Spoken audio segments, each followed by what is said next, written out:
Ah, les gars. Non, ça c'était obligé. C'était obligé. C'est pour vous expliquer avant toute chose. Pas contre le Maroc, les mecs. Il est là, le maillot. Vous savez très bien. Je vais débriefer les matchs. Mais là, c'est exceptionnel. J'ai vécu avec le Brésil. T'es mal à dégainer la casquette. T'es mal. Tour de Pise. La casquette de Pise, frère. Ça, c'est le stress du match. Et en plus, je suis allé voir ça avec les potos marocains. J'étais entouré de 3 Marocains. Bah oui, les gars, j'étais en sous-nombre carrément. Que des cartons rouges dans mon équipe. Ah. Mais pour revenir au vrai, non, les gars là. Eh, les gars, c'est une dinguerie, frère. Franchement, déjà, la première chose qu'on va dire, c'est Ayoub.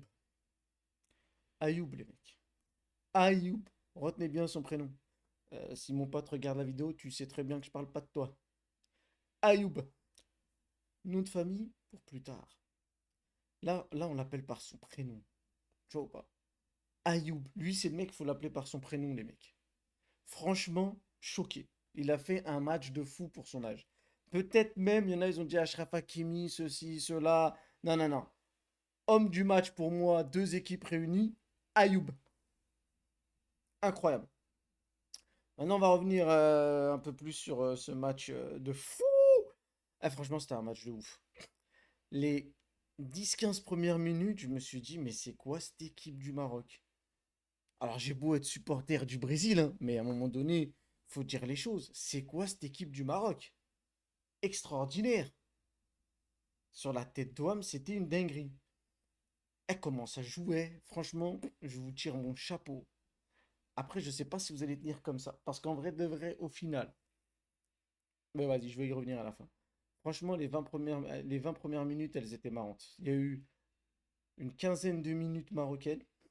Ensuite, le Brésil a repris un peu la balle. Avec une action franche brésilienne d'ailleurs, qui aurait pu ouvrir le score. Parce que le Maroc a fait un super pressing, mais avait du mal à se créer des vraies actions.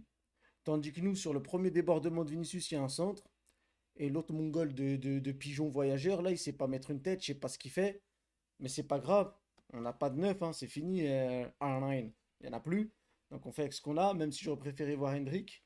Parce que ce soit Igor, son blase de russe, ou Cunha, les deux, en fait, Cunha, c'est un mec, c'est un faux neuf, en fait. Il est plus faux neuf que neuf, lui. Il aime bien revenir en arrière, demander le ballon, jouer en déviation et tout. Et Igor, il est éclaté. Donc, en vrai, de vrai, moi, je pense réellement que, comment ça s'appelle? Que notre plus gros défaut actuel, c'est de pas avoir de neuf. Ça, pour moi, c'est une dinguerie sans nom. Vous avez vu le petit côté ombrage, là? Ça, c'est quand la lumière elle se barre en vrille. Désolé, aléa du direct, tu reçois des petits textes de gens chelous. Mais ouais, donc je disais quoi? On n'a pas de neuf au Brésil, et ça s'est vu très vite. Le Maroc n'a pas forcément un gros neuf, mais Saïbari, première action, te met un vrai but de neuf. Petite balle piquée, franchement magnifique. Donc voilà, moi je disais à mes potos marocains, je leur dis les gars, vos arrières, ils vont vous poser problème pendant la Coupe du Monde parce que on a bien vu que sur des actions, ils n'arrivent pas à suivre. Donc après l'ouverture de score, après il y a eu 2 matchs où il y a eu des faiblesses défensives. Parce que les deux ouvertures de score, quand tu regardes la passe qui mène au premier but marocain, les défenseurs sont trop hauts. En 2 passes, ça a créé une action, une différence de fou. Et l'attaquant part au moins de 40 mètres. À 35-40 mètres des buts, il part. Et il fait une différence de fou face aux deux défenseurs.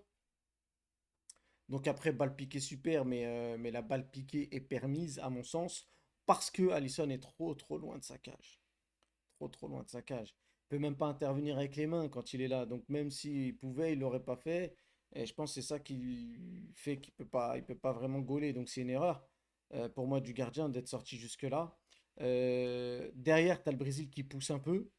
Et là, les gars, je suis désolé, mais il y en a, ils aiment pas, hein. Ils aiment pas le joueur. Mais les frères, éclair de génie. Ça, c'est un éclair de génie. Ça veut dire mauvais replacement. Bah, d'Hakimi d'ailleurs, comme je disais, les arrières et tout. Et c'est marrant parce que je vous jure que je disais ça à mes potos, hein. Je leur disais, les gars, vos arrières là, quand ça monte trop sur les comptes, ça reviendra jamais. Et à un moment donné, au bout de 15 minutes, les 15 premières minutes comme ça, pa, pa, pa, pa, pa, c'est sûr qu'il va craquer. Et à la fin, sur l'action, bah, leur arrière droit est pas là. Même s'il a eu quand même du mal, je trouve, face à Vini aujourd'hui, Hakimi. Les seules fois où Vini se fait bloquer, c'est même pas par lui. Enfin, c'est peut-être arrivé une fois, hein, j'abuse, mais ce que je veux dire, c'est que surtout, c'est les autres qui aidaient Hakimi sur le côté droit qui ont bloqué Vini sur quelques actions. Mais les fois où il passe, il passe. Donc là, il est passé, il a repiqué, un peu comme le but qu'il met au Classico, dans le sens où il arrive dans la surface, il se décale sur son pied droit pour éliminer le défenseur, il l'a mis côté opposé. Et franchement, ça, c'est un but qu'on doit qu'à l'individualité. Et c'est dommage. C'est dommage parce que si c'est ça, le Brésil va pas aller loin. Ils peuvent pas se baser que sur des individualités. Après, moi je pense que là je reste sur le côté brésilien, les gars, on va parler du Maroc, vous inquiétez pas. Là, moi je pense réellement que pour le Brésil, il est mieux pour eux de ne pas avoir fait jouer Gabriel, parce que même si je l'ai trouvé pas catastrophique, mais moyen, il faut dire qu'il a même pas joué les matchs de prépa. Donc il aurait pas dû être là à mon sens. Marquinhos, c'est pas toujours l'agence tout risque, on le sait. On n'a pas d'arrière. On n'a pas d'arrière. On a mis, je crois que c'était Ibanez qui joue arrière alors qu'il est central de base. Euh, donc c'est compliqué, mais c'est pas une excuse parce qu'au Maroc aussi il manquait des joueurs. Sauf que le Maroc, tu sens qu'il y a de la maîtrise. Le Maroc, tu sens qu'il y a de la maîtrise. J'ai beau dire que la France a le meilleur effectif. Je pense que le plus beau match qu'on pourrait voir durant cette Coupe du Monde, en termes de collectif, je kifferais voir un Maroc-Espagne. Franchement, je kifferais voir un Maroc-Espagne. Parce que le Maroc, ils sont sereins. Des ressorties de balles en une touche, des contres. J'ai pas senti le Maroc. Enfin, je sais pas vrai de dire que j'ai pas senti le Maroc paniquer. Parce que sur certaines discussions, tu sentais qu'il y avait de la pression et de la panique, surtout en fin de match. D'ailleurs, Bounou a fait quelques petits grattés un petit peu de temps. Et c'est tout à son honneur, hein. Moi, franchement, ce genre de truc. Autant je suis le premier à dire que sur un contre, un truc comme ça, et un mec qui casse une action exprès et tout, pour moi, dans les règles du football, on devrait mettre rouge pour ce genre d'action-là. Autant pour un mec qui fait perdre du temps parce qu'il simule une blessure ou quoi, etc., etc. Pour moi, ça, c'est de l'expérience. Parce qu'en vrai, tu peux jamais savoir si le mec, il a réellement mal ou pas. Et donc, Bounou, qu'il ait mal ou pas, c'était bien joué. Si vraiment le Maroc voulait le match nul, c'était bien joué. Euh, voilà, au-delà de ça, la maîtrise du ballon chez les Marocains m'a rendu ouf, en fait. J'étais choqué. Et à part l'époque du Cameroun, du Nigeria avec les Okocha et les Babangida, les trucs comme ça là, et le Sénégal peut-être un peu de l'époque 2000, ça faisait longtemps que j'ai pas vu une équipe africaine avec une aussi bonne maîtrise du ballon. Parce que au-delà du fait que j'ai trouvé qu'il manquait comment ça s'appelle, d'intelligence footballistique sur certains coups, pas dans le sens où les joueurs enfin, c'est même pas de l'intelligence, c'est plutôt de la maturité. Mais je lis ça à l'intelligence parce que je me dis toujours, est-ce que le joueur est immature ou est-ce que le joueur préfère son côté individuel à ce que demande le jeu? Parce qu'il y a quelques joueurs marocains, je trouve, ils ont porté la balle sur certaines actions. Ayoub aussi l'a fait quelques fois. Ayoub, quel joueur. Il l'a fait quelques fois parce qu'en vrai de vrai, des fois il porte la balle, il fait quelque chose de bien, il esquive et tout, et il monte la balle, mais il la donne trop tard. Euh, je crois que c'est Wani, comment il s'appelle? Je me rappelle plus, bref. Mais il y avait un autre joueur marocain qui aimait aussi faire ce genre de choses. Il gardait la balle et en fait, il dribble, le mec, il arrive à dribbler un, deux joueurs, mais au moment de la donner, il le fait pas. Et cette petite gourmandise, c'est dommage, parce que ça pourrait fluidifier le jeu du Maroc de ouf. Ayoub, je le pardonne parce qu'il est jeune, mais les autres, franchement, non. Donc voilà, moi je trouve que ce match a été un match bien disputé. J'ai trouvé qu'il y avait une maîtrise de fou chez les Marocains, franchement. Les Brésiliens ont su avoir de la maîtrise sur d'autres choses, mais tu sens que le Brésil joue un peu à la Ancelotti. Je trouve que Rafinha n'est pas en forme. Ça se voit qu'il a raté pas mal de matchs cette saison et qu'il a été blessé de longues périodes. Je trouve que Hendrick devrait être titulaire à la place des deux autres rigolos qu'on a vus. Parce que même s'ils sont plus physiques, je pense qu'Hendrick, avec son cardio et sa façon de courir toujours partout, ferait beaucoup, ferait beaucoup plus chier des défenseurs que ce que nous a montré les deux attaquants du Brésil. Mais franchement, chapeau au Maroc. Ils n'ont pas gagné.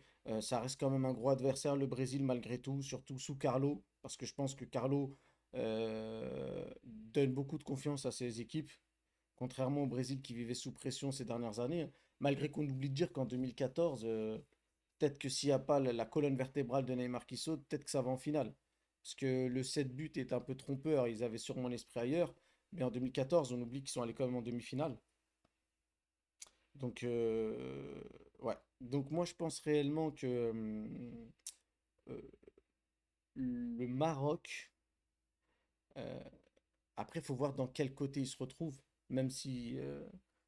Parce que le Brésil, c'est un outsiders, comme on dit. Ça veut dire que c'est une bonne équipe, mais il y a trois quatre équipes au-dessus en termes de football. Et je pense que si le Maroc tombe sur ces équipes-là, à part l'Espagne, parce que je pense que c'est le même délire un peu avec l'Espagne. Mais si par exemple on tombe sur la France ou quoi, qui eux par contre sont très forts en transition et qui ont des scooters devant, c'est même plus des êtres humains, je pense que c'est par ça, ce genre de match-là par exemple peut être plus difficile pour eux. Mais contre d'autres équipes, ça peut jouer. Ça peut jouer. Comme je dirais, comme je disais, ça dépend de quel côté ils tombent. Maintenant, moi franchement, je pense aussi qu'ils devraient mieux gérer leur temps fort et leur temps faible. Je parle que du Marocain.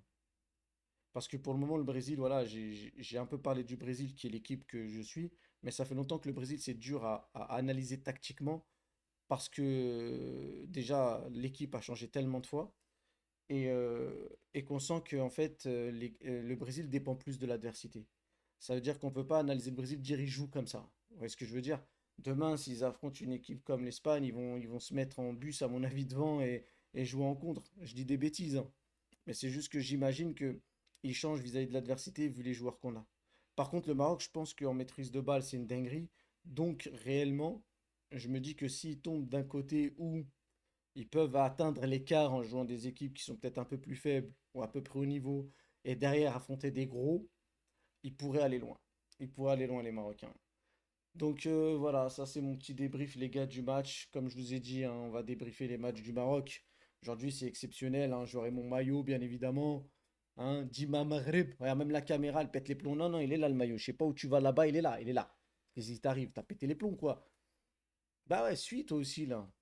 Donc voilà, les gars, moi, c'est ça que je voulais dire. Franchement, c'était un match avec deux équipes qui jouaient vraiment un jeu un peu différent. Chacune a eu une petite période de possession, que ce soit en première ou en deuxième. Mais, euh, mais au final, je trouve que dans la maîtrise du ballon, dans les phases de jeu, le Maroc a été plus fort, les gars. Et chapeau au Maroc. Sur ce, on se capte pour le prochain match.